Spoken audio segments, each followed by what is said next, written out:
Assalamualaikum warahmatullahi wabarakatuh. Salam 10 Syawal bersamaan dengan 30 Mac Rukun Sudana Ustaz ke Sektor Sumber dan Teknologi Pendidikan Pangkalan Jepun untuk menghadiri jemputan ke majlis peluncuran terbitan bahan pendidikan digital media Sektor Sumber dan Teknologi Pendidikan Jabatan Pendidikan di Kelantan. Alhamdulillah kehadiran Puan Pengarah untuk merasmikan majlis kita pada pagi ini berjalan lancar walaupun dalam keadaan beliau yang tidak sihat katanya MC 2 hari, tapi boleh gagahkan untuk hadir dan juga terpaksa bergegas untuk menghadiri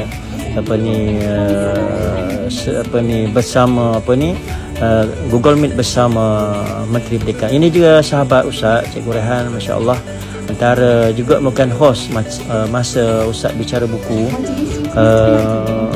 Beliau menjadi host kepada program Bual Bicara Buku Ustaz pada hari tersebut. Ini sepupu Ustaz, masya-Allah, Puan Samsia, guru CMK Leon Yunus, masya-Allah, guru muid juga antara peserta yang menjayakan program bicara kita pada kali ini, iaitu muid lah. Ini Ustaz bersedia untuk menerima sedikit cenderahati daripada pihak Sektor Sumber dan Teknologi Pendidikan. Alhamdulillah, walaupun hanya sedikit yang Ustaz sumbangkan. Terima kasih banyak Ustaz dah. Lain kali mari lagi. Sekolah Ustaz kata. Apa pun, terima kasihlah di atas jemputan ini. Mudah-mudahan apa yang kita laksanakan adalah kerana Allah SWT, tidak ada benda lain untuk menjayakan. Ini antara pelajar Ustaz, menjayakan kita punya pendidikan kita, insya-Allah.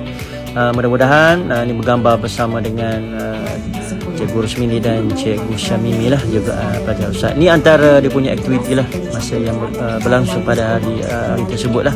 InsyaAllah mudah-mudahan kita semua dipermudahkan oleh Allah Ta'ala.